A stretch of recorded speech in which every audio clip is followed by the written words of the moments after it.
back to another episode of the Horror 666 podcast. Thank you to everybody that follows me and downloads my episodes, streams it, whatever. It's much appreciated. Thank you so much. Hope you really dig this episode because I did. It gets a little deep towards the end. Heads up, we start talking about death. So it takes a kind of a different turn from the beginning of this podcast to where it goes out at, but I think it's pretty awesome and really thought-provoking and stuff. So anyways, my guest on this episode is Bill Oberst Jr. He's an actor. He's also a producer and a writer. You may know him from films like 3 from Hell, Circus of the Dead, and Criminal Minds. But there's a good chance you've probably seen him in something over the years. I mean, he's played in so many things. He's a great character actor. He's just awesome. He's a great dude, and I consider him a good friend. So I hope you dig this episode, and yeah, enjoy, share, and tell your friends. Thank you. All right, Bill. Thanks so much for being on my podcast. Oh, I'm glad to be with you again, man. Yeah, it's we've known each other online for a while now, and I think the last thing I did with you was a written interview for horrorwolf666.com, and since now I'm doing the whole podcasting thing, I thought it'd be awesome to have you on the show. I'm glad to be here, man. And I've always really loved the title of your blog and now your pod because, I love the werewolf is probably my favorite of the classical monsters. And so, yeah, horror wolf. All right. Yeah, it came to me one day at work. I was like, man, because I was like, I'm wanting to start writing a blog or website and stuff. So I need something catchy and something that I like. And I'm like, dude, I love werewolves. I always have, that's my thing. I'm like, all right, let's throw these two together. And it's like catchy too. And it still has like a metal feel to it, being that, I come from the heavy metal world and stuff like that. So I think it works out really nicely. Yeah, it really does. I could definitely see it being a title of a band. As we speak right now, I'm in the workings of doing a black metal version of the title of Horror Wolf 666, and almost like the way Mandy was done, the film Mandy, how they did the title for that. I want to do something similar to that. So I have a friend that's going to be working on that for me soon. So I'm pretty excited about that. Oh, that's awesome. Yeah. So just trying to, make my mark. For sure. How's everything been with all this craziness going on past year or so? Hell of a year, Brandon. Hell of a year. Mm-hmm. I won't say it's been good, but I've learned a lot about myself and what I really wanted to prioritize in life. How's it been for you? It's been weird. I've been back to work as normal for the past probably going on the past 8 months or so. We've been pretty much back to normal, but we just had days off, frequent days off, because I'm a landscaper and stuff, so I'm already outside, so we didn't have to take months off or anything like that. We just worked one day here and off for 4, come back, work another one. But it's just been weird, man. I'm happy things are kind of getting back to normal now. I actually got my first COVID shot today, so I feel fine. So that's a good thing, a step in the right direction.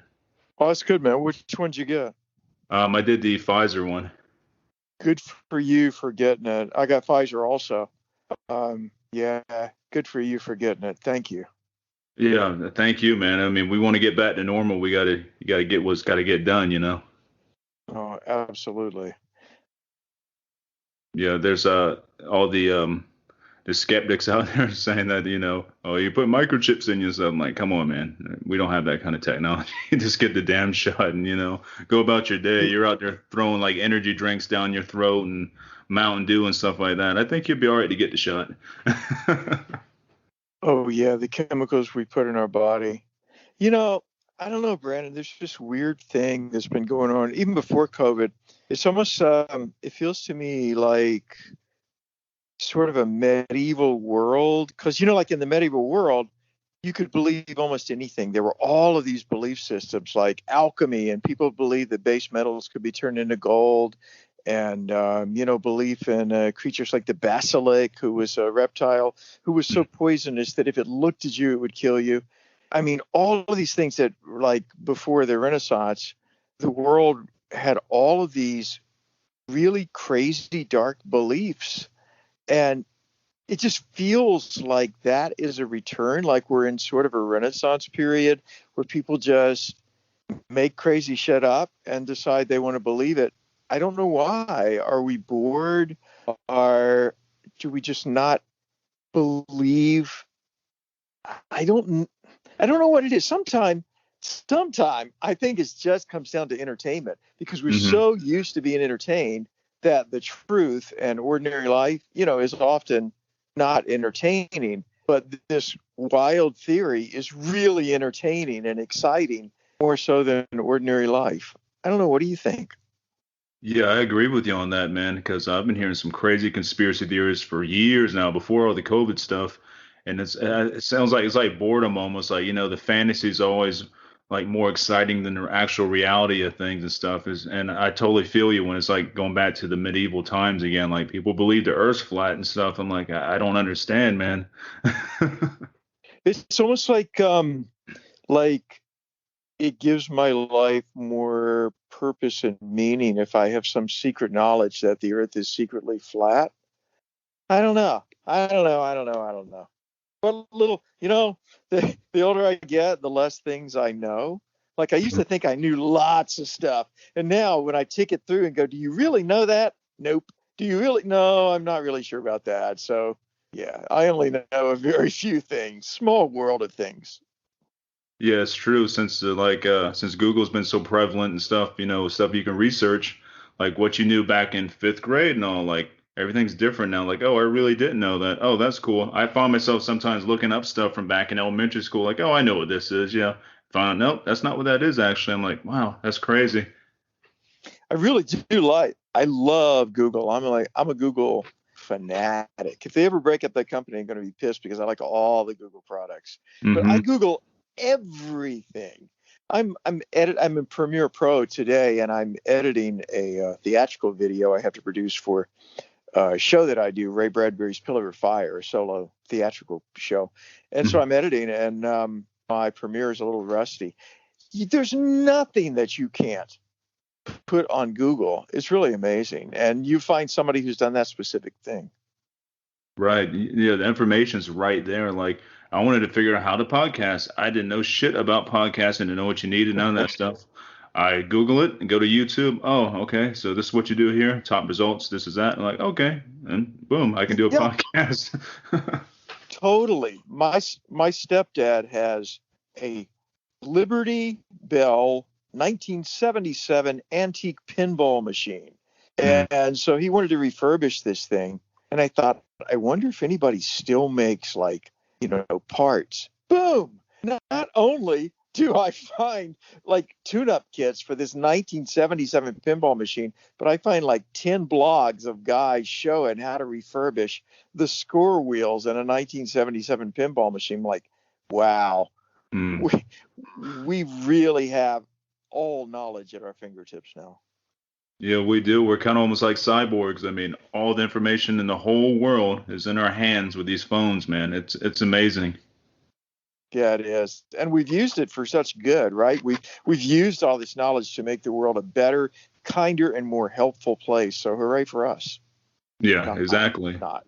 Yeah, no, we haven't done that. Yeah. It's We're like greedy pigs, just like we always were. My conception of humanity is that we are greedy, selfish pigs, and we have to be acted upon to be anything other than greedy, selfish pigs. I do not believe we're like beacons of light or anything like that. right. That makes total sense, man. Like the more tech we get and all, the more this we want. We want everything now. We want everything has to be in our hands now, and the greediness is like rampant. Well, totally. Yeah, yeah. So yeah, I think the best thing technology's bought is some of the streaming services like Shudder and stuff like that. That's a big technological advancement for like streaming like really killer horror movies and stuff. So I do like that aspect of that kind of stuff technology It's wise. it's really been good for indie horror, because our projects used to rely on, I mean, back in the old days, the drive-in or, later on film festivals and then coming out on DVD. But now with streaming, I think it's really, it's anybody who makes an indie movie now can, if it's halfway decent, you can find a way to stream it online and find an audience. It's good. Hmm. And I still also support physical media as well. Like I like to do both because there's something about having physical media.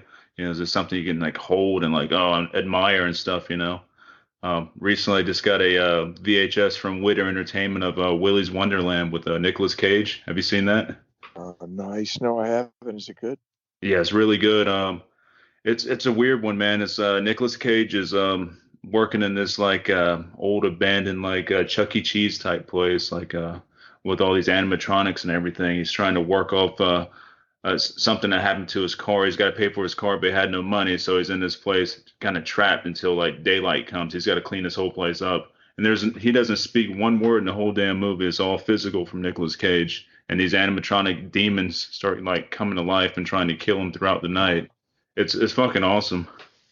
I love that you say it's nonverbal. So now I got to watch it because I've gotten to where like I just want to cut almost all the lines. I hate exposition, and yeah, I hate it more every day. I hate a line that explains a thing that could actually be explained by action. Right. There's so many things you can do by action without explaining it. That's totally right, man. Like too much of that shit. That's why I think I'm more attracted to films like, like Mandy and stuff. Mandy's like really physical and like, the atmosphere and everything. There's not a giant bit of like dialogue running through it and stuff, you know? Yeah, I did a film in Mexico called Dis Mm-hmm. a couple of years back. A young director named Adrian Corona, and it's a art house film. It's about the legend of the Mandrake. Oh, nice. And so he just plucks you down in the middle of this world. You have no idea what's going on, and you have to just figure it out. And it takes the whole movie to maybe figure it out, maybe, but it's Mm-hmm. ambiguous. What Adrian was trying to do with this was, how do I describe it? Like, it's less telling you a story than putting you in a mood. It's Mm-hmm. like using cinema almost the way music can be used to just, like death metal. Right. Maybe you just want to listen to it because you just want that mood. And Mm-hmm. cinema can be used that way too. It used to be until we got so literal, like, I have to tell a story and it has to have a beginning, middle, and end. But I kind of, particularly with horror, I kind of like things that are really like visceral and non-linear, and they just make you feel like I'm not sure what's going on. Mm-hmm. Disorienting. Yeah, I'm on the same boat with you with that, man. I like the really weird shit. You ever seen the series Channel Zero? Yeah. That kind of like each season was so different than the first one because they're all like on different stories and stuff. But I mean, the feelings you would get from watching that, man, like super dark here, just like moody as fuck. Like it makes you feel something instead of just like, oh, I know what's gonna happen here, I know what's gonna happen there. It's totally different, kind of thrown for like all over the place. And wanted you like to figure things out. Well, and I think that's really, really, really well suited for horror because what we're doing is playing with death. And Hmm. I mean, Bradbury said death is a hole in the back of your mouth where a tooth once was, and you reach around and feel with your tongue where the tooth used to be. Like, so what Ray was saying was that death is an absence. It's not anything but an absence, but we dress it up and we play with it because it's the thing that we fear and the thing we have to grapple with in life, and that's what horror is about. So it's as much about a feeling as about a story. And I really, really like a story that has an ambiguous ending. Like The Exorcist is still my favorite horror film because the ending is ambiguous. You're not Hmm. really sure whether good or evil won, and the book is even more ambiguous. And Hmm. I like that. Yeah, The Exorcist is still one of my all-time favorites. It holds up so well. And yeah, I've read the book read the book too and stuff. And yeah, it just leaves it open-ended for you to kind of figure out and stuff like what really happened there. And also on top of that, the effects are so good, man. They're still so good. Oh, incredible! Yeah, and life is ambiguous. And Hmm. again, that gets us back to what we were originally talking about. I think that we live in an age of immediate answers and certain answers. Like boil it down, just give it to me. Boil it down, just boil it down. Well, a lot of life can't be boiled down. Mm-hmm. And a lot of times there is no answer, and you just kind of have to live in the space in between. And I think we're getting increasingly not good with that as not only our society but the world. Yeah, I agree with that. Things are getting weird, and like we're getting weirder, and it's getting chaotic. And I don't know, man. I don't know what's gonna take for us to like calm down and start thinking reasonably again. I don't know what that's gonna Aliens, take. Yeah, yeah, aliens. aliens. That's what I've been If hoping. All these videos coming out, they're actually gonna explain something. But of course, they're not explaining anything. But I still think there's something going on up there. Well, yeah, me too. Okay, so what are the options? They're friendly. They come here, and we kill them. Hmm. Of course, we're going to kill them, Brandon. What else would we do? We're going to kill them. If they're Right. friendly, we're going to kill them. If they're not friendly and they threaten us, then we band together and we fight against them. If we don't win, they kill us. If we do win, then for a brief period, a la post 9/11, we're Hmm. like, yay, happy, one world. And then we start to split it up again.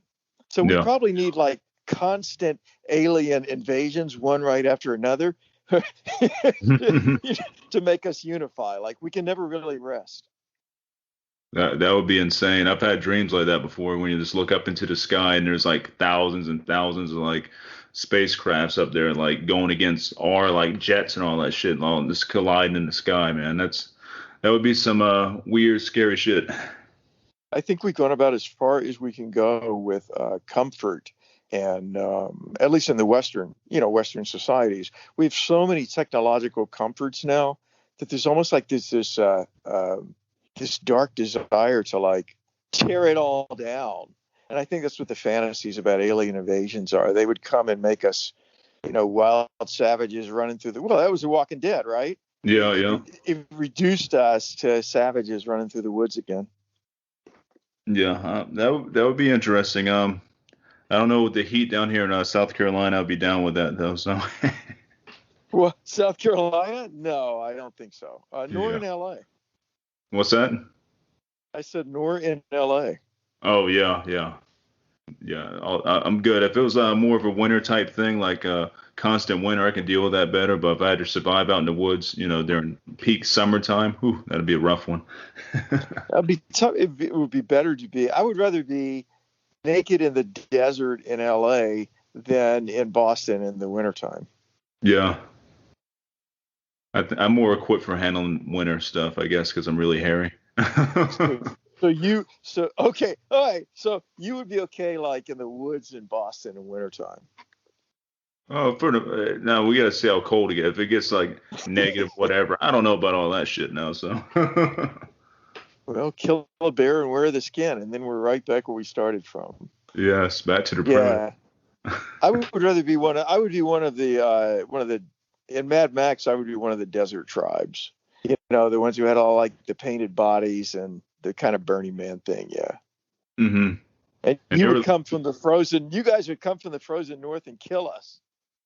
yeah, because we're seeking warmth and whatever else we can get. Yeah. Yeah, because you're like wrapped in bear skins and shit, and you've got all these tools that you build, and we've just been out in the desert like smoking pot and painting our bodies, and so yeah, you'd slaughter us. It's kind of like the Vikings, pretty much, man. That's what I imagine that as. Oh, yeah, absolutely. You Yeah. would be the Vikings, and we'd be like, yeah, the desert, yeah, pot smokers. Well, Bill, how did you get your start in acting and everything, man? You've been in a lot of killer stuff. Like, how did you get your start? Well, I was a weird kid when I was a kid, and in fact, I remember my father walking in. I was doing a horror makeup, and I was like, I don't know, 14, 15, with my little horror makeup kit, and he said, "You're a weird kid, Billy." And I never forgot that. And I thought, you know what? He's right. And so I went into stage acting. I always wanted to be an actor. And after 14 years of doing that, I just kind of fell into doing film and TV.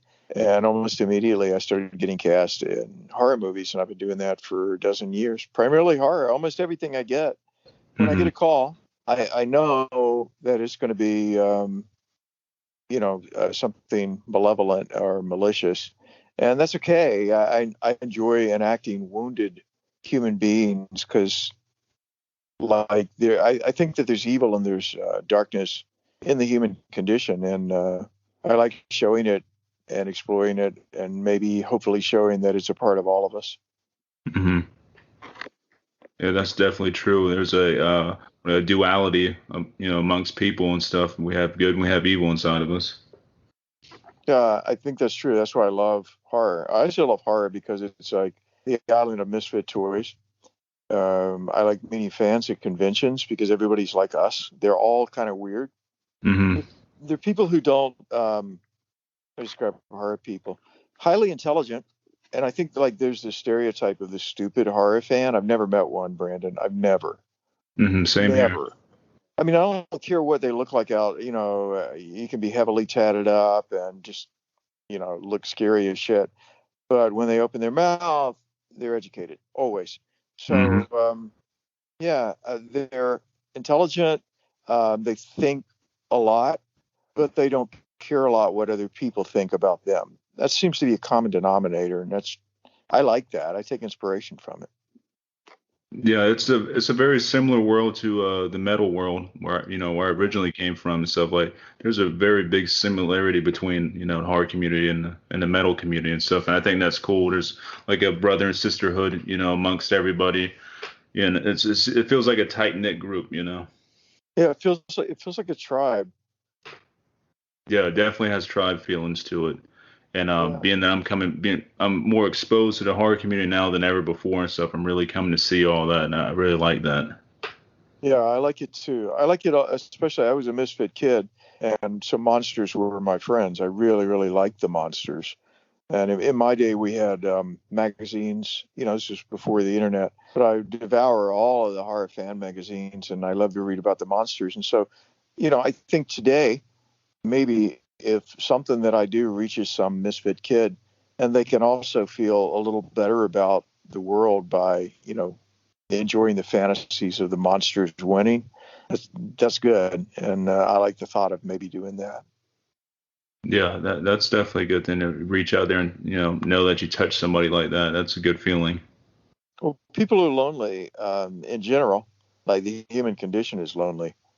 But if you're strange in any way, if you're different in any way, you're even more lonely.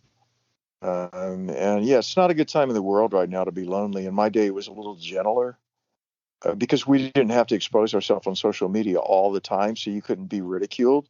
I was picked Hmm. on in school, but I can't even imagine, Brandon. I cannot imagine if I had to be on social media when I was 14, as picked on as I was. I can't imagine the online ridicule too. So it's rough.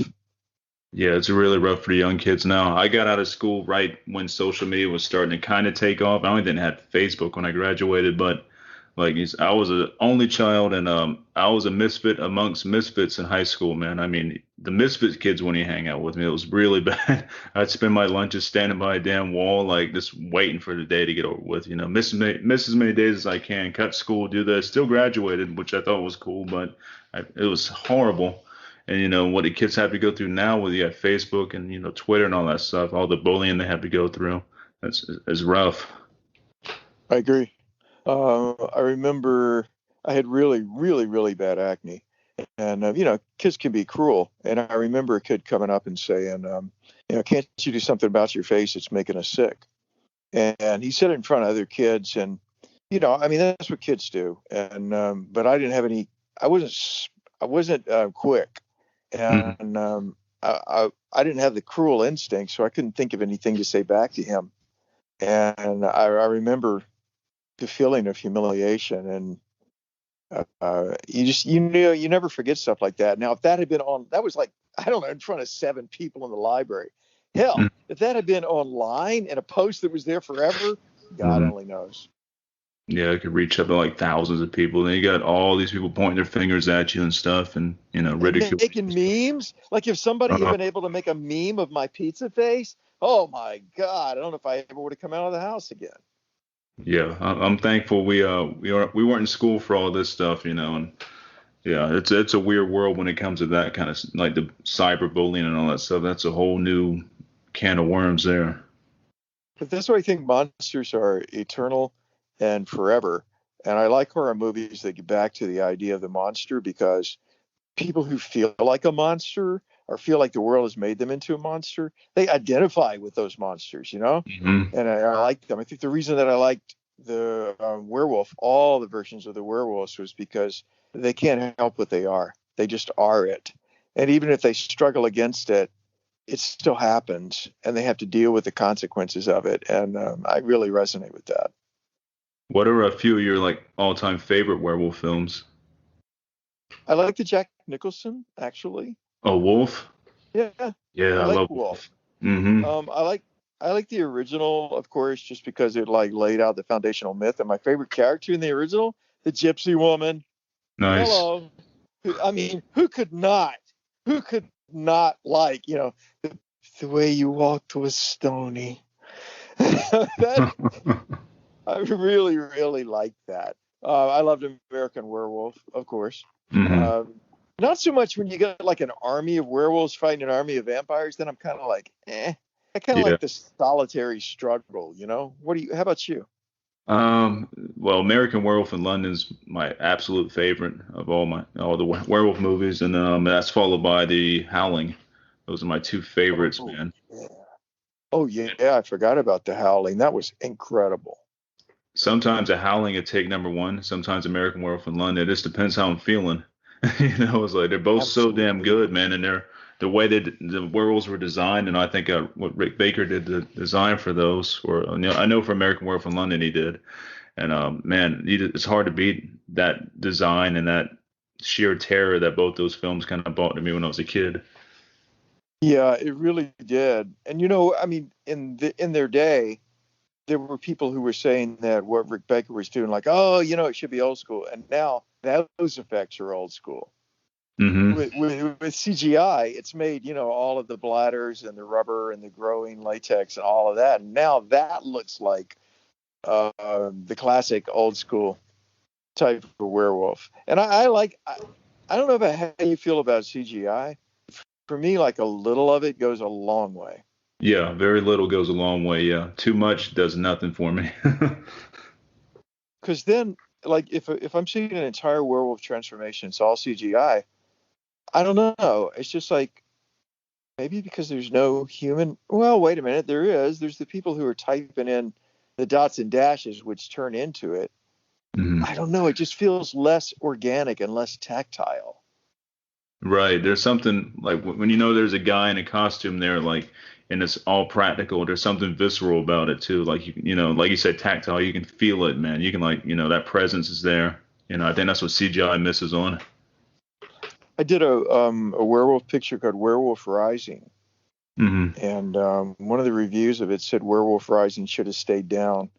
So it was indie horror, and Hmm. you do what you can. But we had a scene at the end where my character, who he's transformed from a wolf, and he's on a camp at a campfire, and he's got this woman pinned down to the ground. He's telling her that her father was actually a werewolf, and she's getting ready to change into one. Anyway, so with the guy in the suit, and he steps away, and then it's me. And so they wanted to make it really, they wanted to make it look different than the usual. Transforms and he's back in his human body. So they Hmm. got all of this slime and kind of colored it. So I'm covered in this like goopy red slime from head to toe. And we were in Big Bear, and it was so cold that the slime was actually freezing. Mm. So I'm shaking in the shot as we're doing it, but it worked because there was all the human element. There was the crew out there, and there Hmm. was the actor who was really suffering during the take. And I don't know, something about you can feel that in a scene. You can feel that people put the work into it. Hmm. That reminds me of like when you think of indie werewolf films, you ever seen Late Phases? No, I haven't seen that one. Oh, that was a really cool one. I think it's on Netflix. It's either Netflix or Shudder might have it. But it's an indie werewolf movie and it's all practical effects. All the werewolves are practical, old school looking, man, and you can just like feel it like so good. But it gives off that silver bullet type feel to it with the werewolf design. Not as it doesn't look like the silver bullet werewolf because that has some issues, but it just has that feeling. You know what I mean? Yeah, totally. I liked Universal's Wolfman remake. up until the final battle with Anthony Hopkins as the father werewolf. Mm-hmm. I was like, I don't know, it was like a little too much, but there was some really good stuff in that movie for Mm-hmm. me, like him being tied to the chair and having to fight the influence of the moon. I really, really liked that stuff. There was some stuff in there that was really nice. Yeah, overall, that was a pretty solid film. I do like Anthony Hopkins' transformation as an old werewolf with like the grays and stuff in his hair. I thought that was pretty badass. Yeah, it was. It's hard to dislike anything he does. Yeah, he makes it. I would like to see him in his own werewolf movie, man, before he gets fully. He might be retired now. I think he is retired, but he would make a great this honest self werewolf. He has that like menacing quality about him, you know. Yes, he does. Like, who was the Hammer werewolf? Oliver Reed, Mm-hmm. way, way back in the day, who was kind of a white. His werewolf had some white hair in it. Mm-hmm. Yeah, I think that's cool, man. Like the silver werewolf, you know, that's badass. Yeah, yeah, yeah. Who were growing up, like who were some of your influences, you know, in horror and all that stuff in film?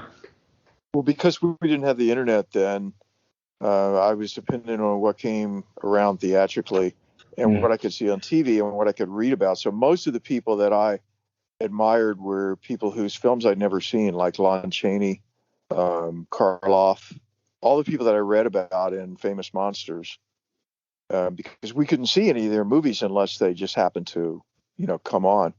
Then things like The Night Stalker. There used to be TV movies, that were 90 minutes long. Mm-hmm. The original Night Stalker scared the shit out of me. A movie called Gargoyles. Oh, that's a good one. Yeah. Yeah, I loved Steven Spielberg's Duel, even though it wasn't a monster movie, just the guy being chased by the nameless, faceless truck that was out to kill him. Mm-hmm. That that was pretty horrifying. I like Vincent Price, and Vincent Price always is over the top, but you can tell he's having fun with it, and I really like that. The original Nightmare on Elm Street scared the crap out of me. The Mm-hmm. Exorcist absolutely froze me, like where I almost couldn't move.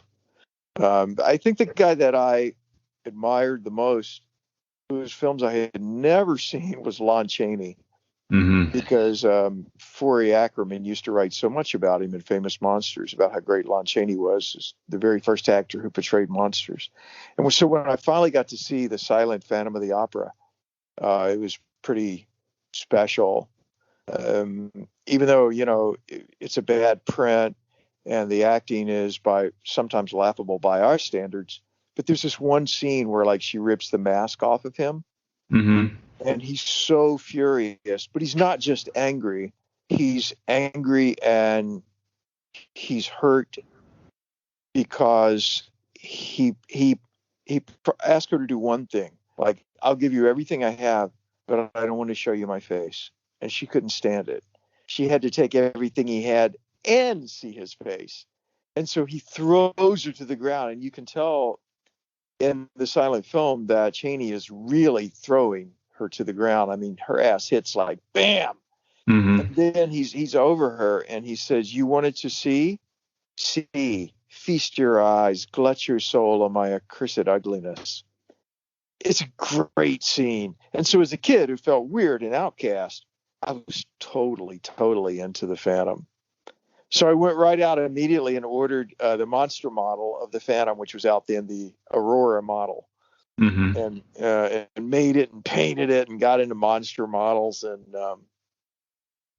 yeah, so my heroes were people who were long dead, who I just saw black and white pictures of in Famous Monsters and read about. That's cool. That's some strong heroes though. I mean, because back then, you like you said, the physical was like all you had, and you had to portray all those emotions just through the physical, you know. So that's good role models to have growing up, and you know, and your performances now reflect on that. Thank you. Thank you very much for saying that, because that's what I really want to do as an actor, is just help people feel things, and a lot of times words get in the way of that. Yeah, I think physical actions always speak louder than words. I agree. I agree. The first time I really saw you, like really noticed you and stuff, was was in Circus of the Dead as Papa Corn. That shit was so crazy, man. Papa Quinn scared me. He was a really frightening character to me. Not so much because he killed people, because everybody that I play kills people, but because Papa doesn't believe in anything.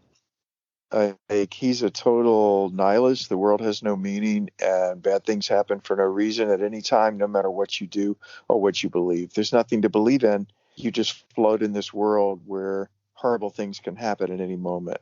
And it's Mm, okay to do horrible things to other people in Papa's world, because horrible things may happen to you at any time. So have at it. If you don't do it to them, they may do it to you.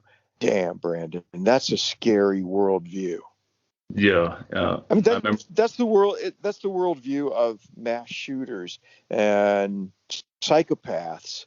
Papa Mhm, definitely, he was a psychopath, but at the same time, he's charming. You know, right. that's what made him so scary to me. Yeah, that was a hell of a role, man. Like the passion and like the extreme of that character, like how you portrayed him and stuff. It was awesome. But it was scary, like you said. Like this guy there's no boundaries for him. It's like I'm gonna do what I want to No, do. It involves killing a lot of people. he's gonna do what he's gonna do, and you can't stop him. Like the truck in Steven Spielberg's Duel, it's Hmm. going to chase you. It doesn't matter what you do. That's really scary. Um, I'm not a good enough actor to like jump in and out of character a lot, so I kind of just like live in it. Hmm. So by the time we finished Circus of the Dead, I was really ready to get Pop out of my head. Although he never really left, he still kind of haunts me. That's the thing with playing these kind of people. Like a little piece of them stays with you always. Wow. Yeah, that's definitely deep right there. Like, how that piece is always going to be there with you. And from like a psychopath like Papa Corn, I'm sure you get some nightmares here and there about that, right? Sure. And you know you're capable of doing these things. Now, people who listen to this will say, "Oh, dude, it's just a role. It's just a horror movie." But if you're going to do it for real, to make the camera believe you, if the camera's looking at your eyes, okay. If you're across the room and you're just looking at my body actions on a stage, I can fool you and not believe it. But if the Mm. camera's looking in my eyes, if I don't believe it, you won't believe it. It doesn't matter what I do. You can't fake it. Right. So I have to believe it, and I have to enjoy everything that Papa did. I had to enjoy doing, or I couldn't do it. I couldn't play it if I wasn't enjoying it. So then when you're finished with that and you get all cleaned up and you're out of the clown makeup, you're like, I really enjoyed that. And that's scary. Did you do any research beforehand, like different serial killers or anything like that, to kind of get you in that mindset? Yeah, Billy Pond did it for me. He sent me stuff on all of them. He's a student of the mind of serial killers. And also, there's a great Museum of Death in Los Angeles, and it used to be located just down from my place in Hollywood, and they moved. But it has letters and paintings from serial killers all over the world, memorabilia that they've collected. The scary Hmm. thing is that, they're real people. They're human beings whose lives could have taken another turn. But yeah, I had it all wrong. Like I thought that because he was a circus clown, he was supposed to be funny. Hmm. And so Pon sat me down and he said he's a homicidal, necrophiliac, serial killer, and rapist whose day job just happens to be as a circus clown. Hmm. And that was it. Like his day job could just as easily have been, doing internet technology or being a plumber or working at a landscape company. It just happened that he was a circus clown, Right. and so yeah, that laid it out for me. Well, you played that role to like top-notch quality. Like it's memorable. You'll never forget that, and that's a big reason why I like Circus of the Dead. Billy is a great director and stuff, and you were a fabulous actor, and like yeah, like the portrayal of Papa Corn will never be forgotten. Thank you, man. I hope not. I and when I finished it, I thought, this is people are going to really hate this because it's just too weird. But I've been kind of heartened by the way at conventions and things that people say they really identified with Papa, even though they knew what he was doing was wrong. And I like that because it plays with morality. if you Mm-hmm. can make people root, like Freddie, right? You know, Freddie's doing really bad stuff, and you should really dislike Freddie, but at times you root for him. Mm-hmm. I like that because it makes you question, it makes you question your own morality, and I really like that. Right. It also puts into play the duality, of each of us. Like, yeah, because this is in all of us. We all could be murderers. Like the thing, after you play so many different types of people, for me, you learn that there is no other. Because people like to sort us into groups, tribes, buckets, and say these are good people and these are bad people. That's bullshit. It's not true.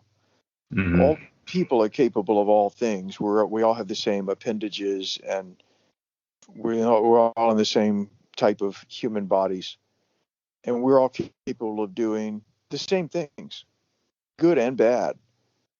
And I think it's really important for us to keep remembering that there are not good people and bad people. There are people who do good things and people who do bad things, but they're not any different than you. They're not so different that you could say, oh, they're another species. No, they're not. They're just Right. like you. No, I totally agree with that. We all have the capabilities, and a lot of people say, "Oh, they're born that way." Like, no, I mean, well, kind of, sort of. And if it's already inside of us, then yes and no. Some factors come to play to kind of bring either the good out of you or the bad out of you. Like, whatever your surroundings kind of bring that out of you. You know what I mean? Like how you're treated and stuff like that. I do. Genetics has a lot to do with it. There are people who are born with less empathy. Hmm. There's left brain, right brain, and depending on how your brain is wired, you can be not predetermined, but um, you can be oriented towards having less empathy or more empathy for other people. But a lot depends on how people treat you too.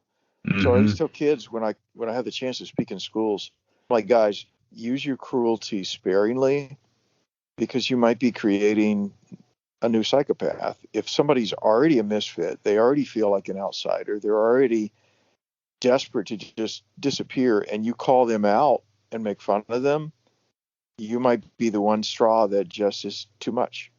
Yep. That's very wise words. People need to heed those words. They didn't heed them when I was in school, of course. We had the No, super hell bullying no. going on. I've Yeah. seen it break some people before, and they do bad things. So. We used to have fights in my school. I mean, there were no guns, but there were fights. Hmm. Um, I don't know. Maybe that was well, no, I wouldn't say that. I kind of would say that, Brandon. I kind of would say that because kids could fight, that maybe that let off some of the steam. Right.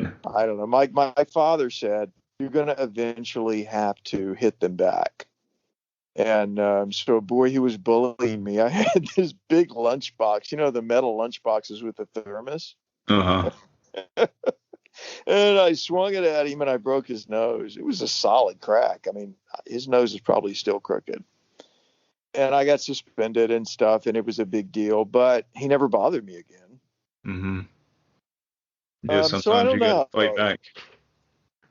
Yeah, I don't know how I feel about a complete no tolerance for violence policy because humans aren't, I don't know if we are completely no violence people.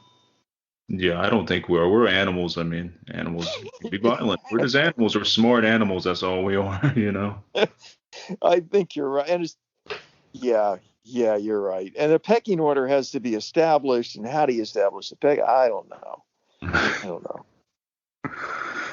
What are some of your favorite roles? I mean, you've been in so many killer things. Like, do you have any like favorites?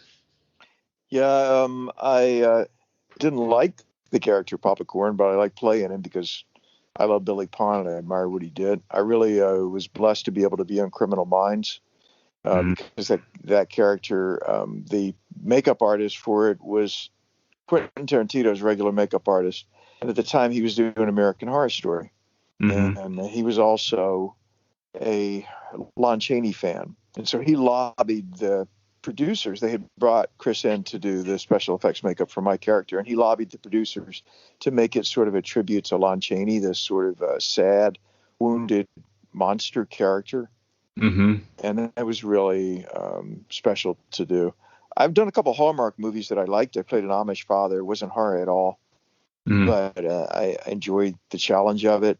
I did a movie called The Retrieval that's not horror. I played a slave bounty hunter, and that's one of my favorite roles because he didn't say much and he Mm-hmm. was morally conflicted, and I enjoyed playing him. I liked doing my art house horror movies, like this. A movie Mm-hmm. called Coyote by a director named Trevor Yeager. I've enjoyed working with Mark Savage, blah, blah, blah. I try to find something in everything that I do that I like. Uh-huh. They're not all good, but I try, I try my best to be good in them. Right.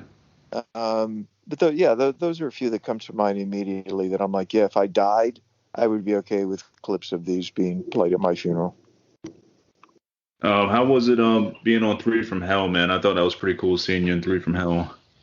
I enjoyed being in Free from Hell. It was completely unexpected. My agent called me and said, Rob Zombie wants you to be in Three from Hell. He hasn't decided who he wants to do what. You don't get to see a script in advance, and everybody works for scale, and you can say yes or no. Mm-hmm. And I said, yes. That's the deal everybody got. And Mm-hmm. then when he writes the script, he decides how much or how little you're in it and what your role is, and you do it. He's very old school in that way. He doesn't do any electronic scripts. Everything's hand delivered to you. So each version of the script comes FedEx to you. Mm-hmm. And it's really interesting watching Rob Zombie work because he's really aware of who he is publicly and what people expect him to be. But he also knows the duties of a film director as well as anybody I've ever seen. He's very in control of his sets. He's quiet, but he's insistent. Mm-hmm.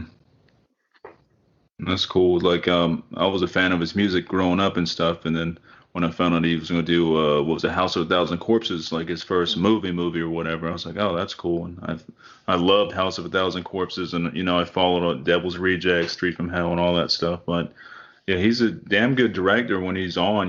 There's only a few things I didn't really like from him, and I come to like watching him again. I like, oh, I got a better appreciation of these films. It's like Lords of Salem. I didn't like that film at first. Rewatched it like a few years after. I'm like, oh, this is really good actually.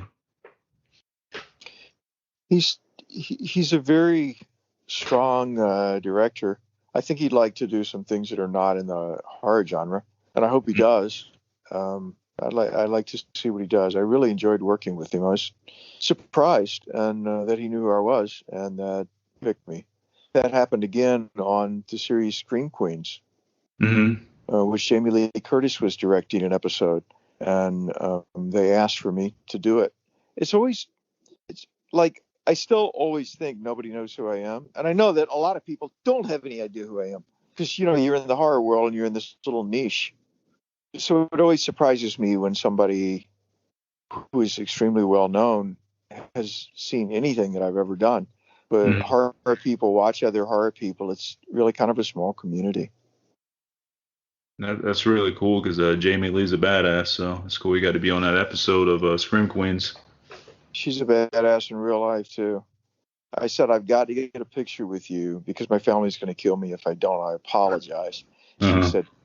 said, we'll do it right now. We'll do it on my phone. I have a filter on it. She had it all set up and she said in black and white. She said, what's your email? I'm sending it to you right now. That's the way she is. She's very insistent and very upbeat. It's just like impossible not to like her. And that's how she gets the crew to do what she wants to do. Mm-hmm. Because like she walks on set and they say, well, here's what we had planned to do, Jamie Lee. And she says, no, here's what we're going to do. And so she does it. She says it so enthusiastically. They're like, yeah, that'd be great. Even if they have to lay new dolly tracks and redo their lighting setup and everything. She just makes you want to follow her. That's a sign of a great director. Mm-hmm. That's cool. I'm glad she's like that in real life. I've only seen her on screen and stuff, and I've always liked her. I'm glad to know she's cool off the screen or behind the camera. So that's Yeah. cool to know. It's always weird when you find out like people you looked up to, like in horror community or in the metal community, aren't that great in real life. So let down. I haven't had that experience yet. Everybody that I've worked with has been really nice. I've been lucky. That's good. Yeah, I never really had that experience in the metal world either. And so far in the horror community, everybody's been really cool to me and stuff. I haven't had no issues, so hopefully that continues. I did a horror convention in Germany, and one of the big ones there. And there was one horror actor who's big in the genre. Mm. We had a group photo of fans, and they had paid to come in and have their picture taken with all of the people who were signing at one time. It was like a big group photo, and they wanted to say hello, and some of us wanted to ask, like, who are you, and what do you do, and stuff like that. But there was one actor who was like, come on, this isn't social hour, move them in, move them out. Mm. Like, geez, it seemed a little harsh to me. But then I haven't done as big of movies as this person had done, so what do I know? Right. I still think even as big as a lot of these people are, they should have like a decent connection with the fans because the fans are why they're as big as they are. That's why they're so big. But I get it. You get the crazy fans chasing after you and stuff. That's understandable. But I like the actors and all that connect with their fans really well. Like if you meet them in person, at least say hi or wave at you or something and acknowledge it. That's cool. And after a while, you can tell who's cool and who might be a problem. Hmm.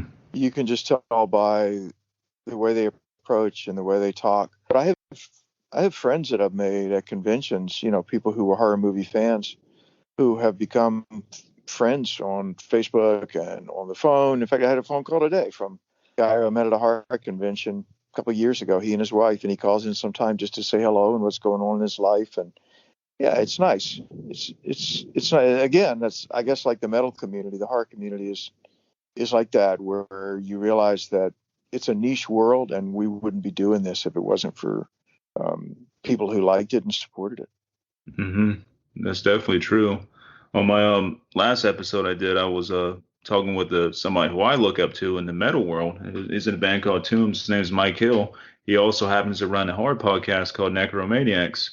And I made friends with him on Facebook a while ago. And I found out he did a horror podcast. I was like, man, that's cool. And we started talking and stuff. And look at this. He was a guest on my podcast. And we were talking about top werewolf movies and stuff. And I was like, that is so fucking cool because you're in one of my favorite bands of all time. Absolutely. I have had people who I've met at horror conventions who have been in touch with me just before they died. One of cancer, one of another disease, 2 times over these last 12 years. And I just had a call last week from someone who thought their cancer was gone and it's come back. And she said, I wanted to tell you this in person and not write it in a Facebook message. And, at that point, we were just two human beings talking. Hmm. But we have this connection that she loves horror movies and I work in horror movies. And my movies are about death, right? Hmm. So what am I going to do? Am I going to hang up the phone and say, well, I'm not really comfortable talking about this awkward subject of your impending death? No.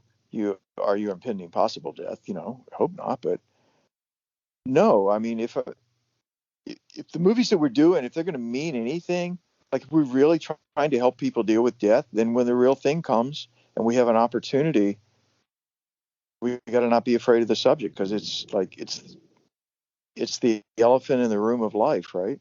Right. Yeah, that's the way that I would approach it too. I mean, like, death is the giant elephant in the room, and has to be dealt with, unfortunately. What do you think happens, Brandon? I, I know nobody knows what happens when we die, but when you think about it, what do you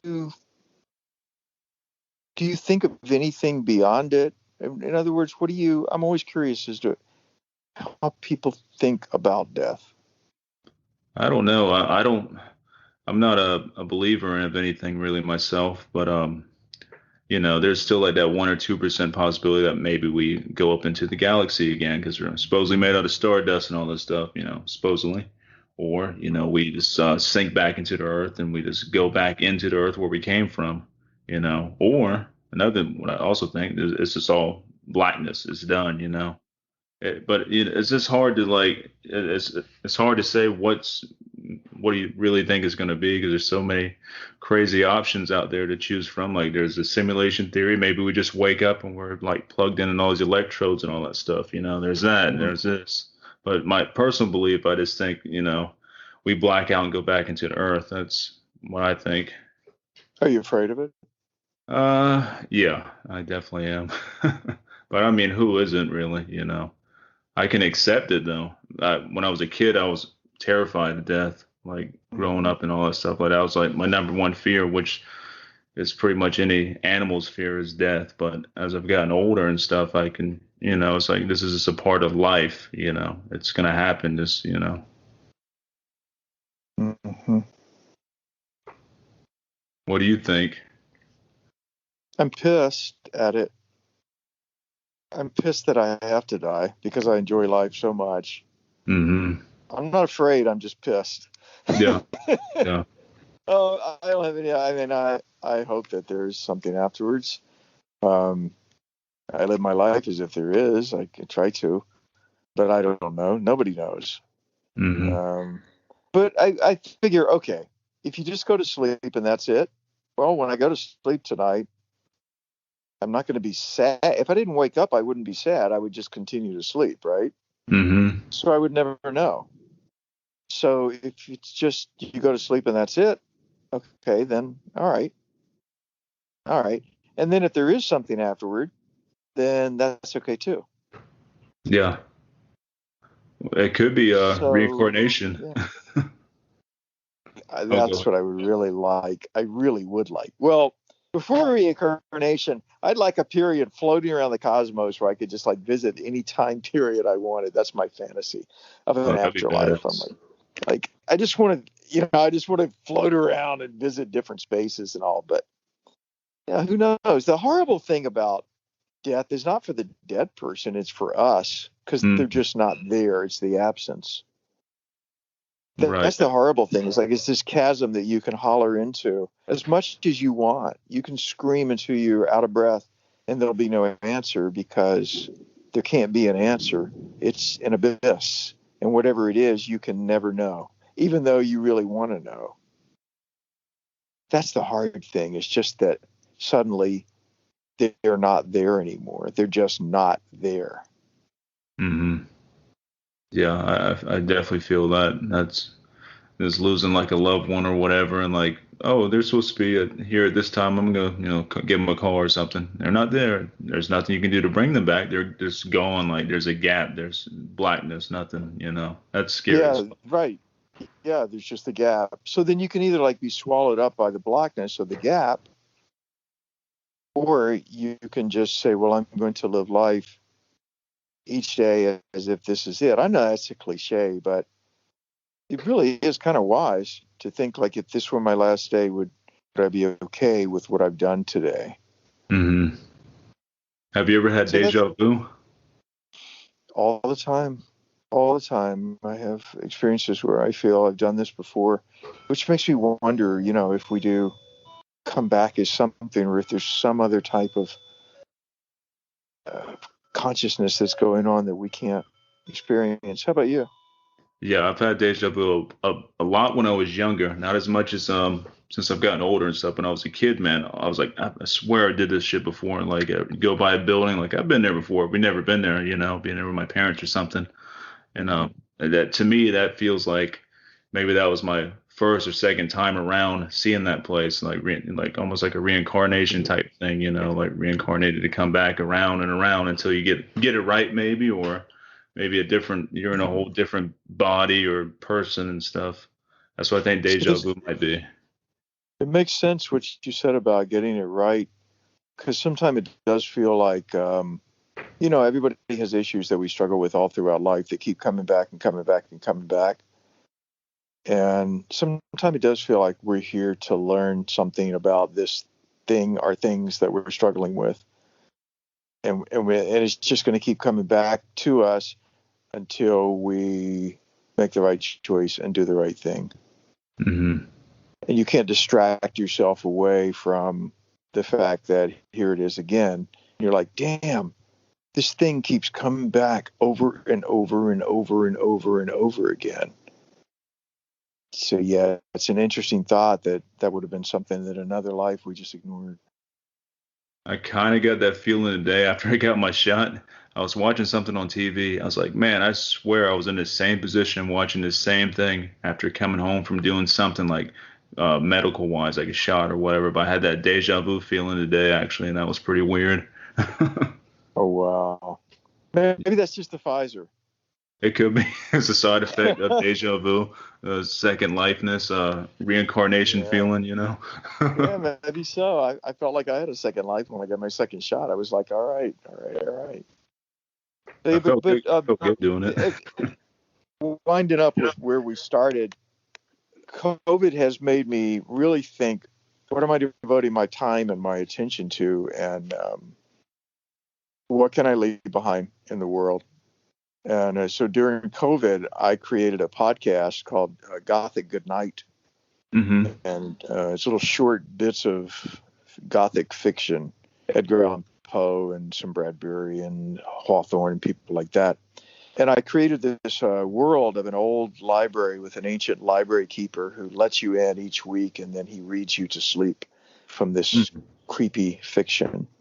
And man, I really, really enjoyed doing this because I'm always doing stuff that other people have hired me for, and it's good, it's cool, I enjoy it, but I don't get to do anything that's completely mine, that I created, and that's the way I want it to be. And so in this audio world, I could do that, and I really enjoyed it. So yeah, it's gotten me thinking about creating more things that I can be the primary decision maker in, so I can have it the way I want it. Right. That's the main thing that I learned in COVID, was that I don't have to just sort of drift through what my career.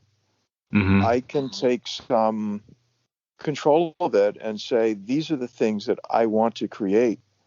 And even if I can't make a $1 million movie, I can do something on a smaller scale that reflects the world I want people to see and experience. So I'm going to keep doing that. How many episodes have you done so far? 13 episodes. I finished the first season. And so I'm getting ready now to start recording the second season, which will debut on Halloween. Oh, nice. And I'm going to, Audible accepted it too. So I'm going to do an Audible audiobook version of the first 13 seasons with some additional material.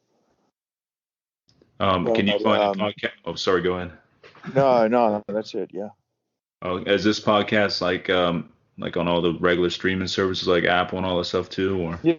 Yeah, they're short. I wanted something that was 30 minutes or less because I want people to listen to it at bedtime. It was totally COVID related because I was really having trouble sleeping, and I started reading some of the creepy stories I like growing up, and they helped me go to sleep. And I thought, we're in a creepy time, so maybe creepy stories like Hair of the Dog That Bit You, that would work. And yeah. I enjoyed creating that world of the old library keeper because it was very the stuff I grew up with was like that, the Vincent Price and just that kind of fun, creepy vibe. Not funny, but kind of fun. Mm-hmm. And kind of get, from what you're telling me, it kind of feels like maybe a little Tales from the Crypt-ish, like if you're the library keeper. Right. Yeah, that's exactly right. Like, not as malicious as the Crypt Keeper, but like, and plus, I want it to be like Mr. Rogers meets the Crypt Keeper. So my old library keeper, he welcomes you in. He tells you to sit down, have some wine. He describes the floor to ceiling window you're looking out of, and there's the moon rising, and there's nightshade growing on the hill, and how have you been? And he's very lulling to get you comfortable in the chair. And then he pulls out an old dusty book and says, "Shh, I'll read to you for a while, just till you're drowsy." So it's like you're a little creeped out, but yet you want to hear his story. Right. So I've I've had people tell me that they can't get through an episode without falling asleep, which is exactly what I wanted, and that was Yeah. pretty exciting. Yeah. Cool. So whoever's listening to this podcast, you need to check that one out because that one sounds fucking awesome, especially if you Yeah, have totally. trouble And sleeping. then on a personal level, I've started doing some modeling again, which I used to really love as a kid. Mhm. I'd never done vinyl models before, and so I found a vinyl model of Robert De Niro's Frankenstein online. It's been Mhm. on production for a decade. In fact, I'm looking at it now. It's a real challenge to. It's a big model, like a foot tall. To get the vinyl together, you have to heat it up with a hair dryer and then mold it into place and fill in the cracks with putty. But I'm painting it up now and slowly in layers and really enjoying like just the tactile feel of, doing this thing with my hands that is also about monsters that I love. Mhm. So yeah, the It's cool. pandemic taught me like, don't be so obsessed with being big. Just be obsessed with being you, and Mhm. everything else will fall into place. That's great advice. And do you have any other like future things coming up that you can talk about, movie wise or anything wise that you're doing? Yeah, I'm going to Romania to play Adolf Hitler. It's not horror; it's a World War II drama. Okay. But the challenge of that, it's pretty serious. Going to Mexico in the fall to do another movie with Adrian Corona, who did this. So Mhm. this one's called Dead Iris, and it's about the sweat lodge culture of Mexico, which Mhm. goes way back to the Aztecs. And he gave me a great role as this American expat, very Klaus Kinski. He's a businessman who's gone down to Mexico, and he's just like thrown off everything, and he's gone completely native, and he's a shaman, and he helps people in these sweat lodges contact the dead. Mm. And so Iris is the name of the girlfriend of a guy who comes and asks to contact her in the next world, and my character is sort of the medium. Mhm. And he does contact her, but of course it doesn't turn out well because it's a horror movie. Sounds So interesting as hell. I'm really looking forward to that. And then Mark Savage, who I just did Painkiller with and Stress to Kill before that, he's got a dream script of mine called Circus of Dread, which Mm. is out. This script was around before Circus of the Dead, and it's about a underground carnival of where freaks are bought and sold for the amusement of very wealthy people who are just bored Mm. and want to use human oddities for their own purposes. And so I play a guy whose brother has been sold into this world. I'm a career criminal, Mhm. but the guilt is so terrible that I've got to go rescue my brother. And the only way to get into the underground freak show is to become a freak. So my guy undergoes plastic surgery Mm. to have his body modified to become a freak, a human oddity. And Wow. then he goes into this world to try to save his brother. It's Mark is a Australian cult director before he came Mhm. to LA, and it's very cultish. It's a great script, so I think we're going to get that made in the not too distant future. So I'm excited about all three of those. They all sound killer, man. Like, I'm glad to hear you're gonna be doing a lot of traveling. It sounds like. Yeah, I'll still be wearing my mask when I fly. I decided that even though it's okay, I'm fully vaccinated. Like, if I'm sitting that close to somebody that I don't know and they're coughing and sneezing and snotting on me, why not just wear the damn mask? So I think I'm going to keep it on planes. That's a good idea. I don't blame you one bit, man. Them airplanes can get pretty rough with like nasty ass people, you know. So, yeah.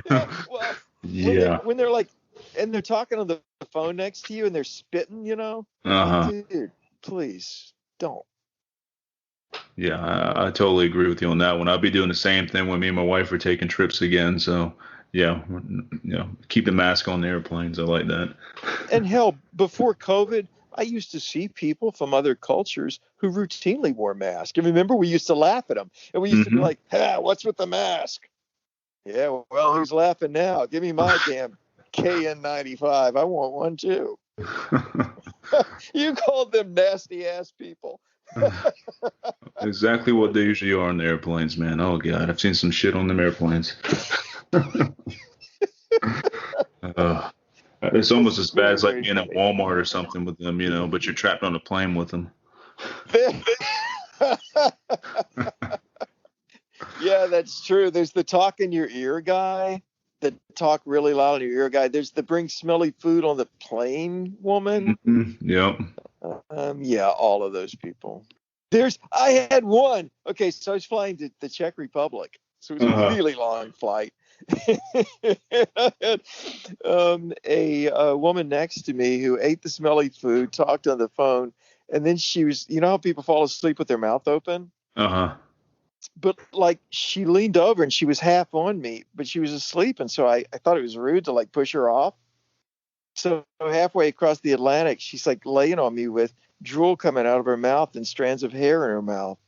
Oh. I know. And then like she would wake up and she would go, ah, and she realized like she was leaning on me and she'd look at me like, what the hell are you doing? I'm just in my seat, lady. You keep leaning on me. So yeah. Hey. Yeah, luckily for me, like I give off the presence of like a axe murderer type person or whatever, because I got a big beard and fucking long hair and stuff. So either I give off a biker look, which I'm not, or like my wife said, I look like an axe murderer. So it tends to keep people away from talking to me, which is awesome, So So you mean like if they're on the inside, even if they got to pee really bad, there's no way they're going to bother you. no, I rarely people just look at me and walk the other way sometimes, like, oh, all right, I'm good, yeah. Like I'm really nice actually, you can say hi. Like Me what the hell? too. So you because you look really badass, and me because I look crazy. Hey, as long as it keeps the people away. It really does keep the people away. Even in Walmart, like if I'm in Walmart, I can see people like get away from me, honey, and I'm like, what do you want? I'm just Hell, looking for romaine lettuce. Look, he just looks weird. That man doesn't look right. my neighbors right now, right next door to me, they're when I come driving in from work and they're outside, they automatically run in their house when I get out my car. Or like anytime I show up, they might be outside, they haul ass in the house, they won't say hi, they just lock their door. I'm like, what the hell, man? I was like, is it because I have a gargoyle on the outside of my door, which I do?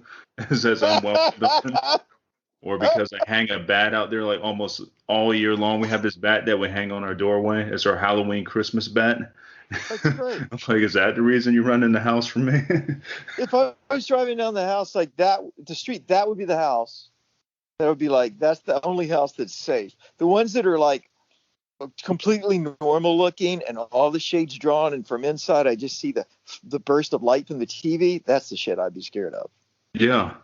To be like, I don't know what's going on in there or why you got to pretend you look so normal. I'm Yeah. What going are to you the hiding? gargoyle house.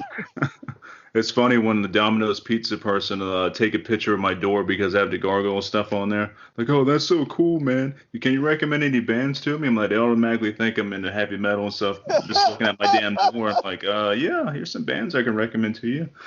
They really ask you for bands? That is awesome. Yeah. I've had one young kid ask me about some black metal bands and stuff, and I gave him a few suggestions. And the next time he delivered pizza to me, he said, "Dude, I checked those bands out. They're awesome. What else you got?" And I like, "There's some more bands at them." I was like, "That's cool as hell." That's really nice. What I get is can you tell me where I can score some drugs?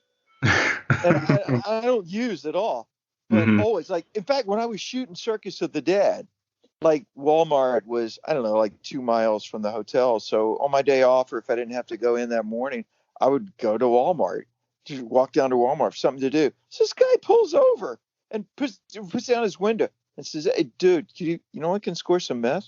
I'm like, "No." And he said, "Oh, sorry, I just assumed." And he drove away. And I was like, Oh, man. "What? Why do I look like a meth head?" So at least when they ask you, you can give them something useful. Yeah, I can give some advice on, give me some metal bands they can check out or something, or a horror movie. Yeah. I haven't been But asked about drug stuff before. I can't help you kill anyone, and I don't know where to get any meth. I'm sorry. Hey, dude, could you kill my wife? Because she's really been giving me hell. No, I don't kill people. Oh, I just assumed. No, I just look that way. Yeah, I was like, yeah, I don't know. I just looking at you. Anyway, never mind. It's But not a bad talent to have. this has been great, Brandon. We're I feel like we're kindred spirits, man. I really enjoyed talking to you, and I appreciate what you do for the horror community. Oh, I appreciate supporting everybody, man, and supporting you. I mean, like I said, we've been friends online for a while now and stuff, and like everything you do, and support you. I support Billy Pond, all the independent horror people out there. Like that's my thing. So, and I keep on doing that. Thank you, thank You you, know. and keep scaring people off. They need it. Oh yeah, and I will. All right, Well, man. it's been great having you on the podcast, Bill. I really appreciate it, man. Hey, I appreciate you. Thank you. We'll do it again. Yes, we'll talk later, man. You have a great weekend. You too. Later, Bye. Bill.